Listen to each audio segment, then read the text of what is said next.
да надмогна себе си. Да се разбирам на един език с хора, които не говорят моя език. Комуникацията с другите хора, включително и с хора от отбора ми.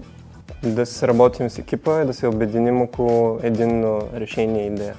Имах много нови идеи, които реално да не се лутам в тях, ами да избера точно идеята, която трябва, за да бъде развита. Че не ти трябва да разбираш от всичко. Може да се довериш на техните знания.